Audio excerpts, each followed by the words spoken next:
One night, Henry and Gordon were alone with James. Although Sir Topham Hatt was beginning to think well of him, whenever a chance came, the other engines would talk of nothing but bootlaces. "Remember when they had to use a bootlace to get you out of trouble, James?" they would tease. James tried to get back by talking about Henry, who got shut up in a tunnel, and Gordon, who got stuck on a hill, but they wouldn't listen. "You talk too much, little James," said Gordon. "A fine, strong engine like me has something to talk about. I'm the only engine who can pull the express. When I'm not there, they need two engines. Think of that. I've pulled expresses for years and have never once lost my way. I seem to know the right line by instinct." Every wise engine knows that the signalman sets the switches to make the engines run on the right tracks. But Gordon was so proud he had forgotten. "Wake up, James," said Gordon next morning. "It's time for the express. What are you doing? Odd jobs? Ah, well, we all have to begin somewhere, don't we? Run along and get my coaches. Don't be late." James went to get Gordon's coaches. They were all shining with new paint. He was careful not to bump them, and they followed him smoothly into the station singing happily, "We're going away! We're going away!" "I wish I were going with you," said James. "I should love to pull the express and go flying along the line."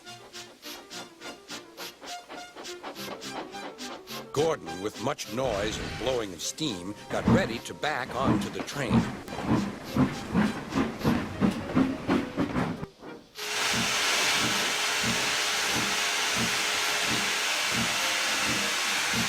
Sir Topham Hatt was on the train with other important people, and as soon as they heard the conductor's whistle, Gordon started. Look at me now," he puffed, and the coaches glided after him. "Boop, boop, boop, boop, boop. Goodbye, little James. See you tomorrow." James watched the train disappear and then went back to work.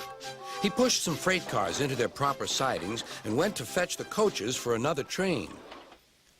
James had just brought the coaches to the platform when he heard a mournful noise. There was Gordon trying to sneak into the station without being noticed. "Hello, Gordon. Is it tomorrow?" Gordon didn't answer. He just let off steam feebly. "Did you lose your way, Gordon?" "No, it was lost for me. I was switched off the main line onto the loop. I had to go all round and back again." "Perhaps it was instinct," said James. All the passengers were shouting at the ticket window, "We want our money back." Sir Topham Hatt climbed onto a cart and blew the conductor's whistle so loudly that they all stopped to look at him.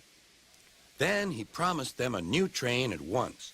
"Gordon can't do it. Will you pull it for us, James?" "Yes, sir. I'll try." So James was coupled on and everyone got in. "Do your best, James," said Sir Topham Hatt. Come along," puffed James. You're pulling us well, sang the coaches. "Hurry, hurry, hurry," puffed James.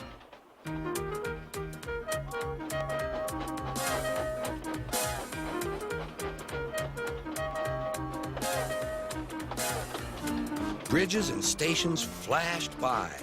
The passengers cheered, and they soon reached the station. Everyone said thank you to James, and Sir Topham Hatt was very impressed. "Well done. Would you like to pull the express sometimes?"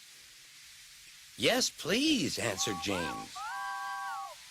Next day, when James came by, Gordon was pushing freight cars. "I like some quiet work for a change," he said. "I'm teaching these cars manners. You did well with those coaches, I hear."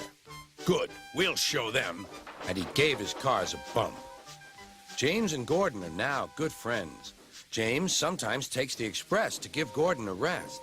Gordon never talks about bootlaces, and they're both quite agreed on the subject of freight cars.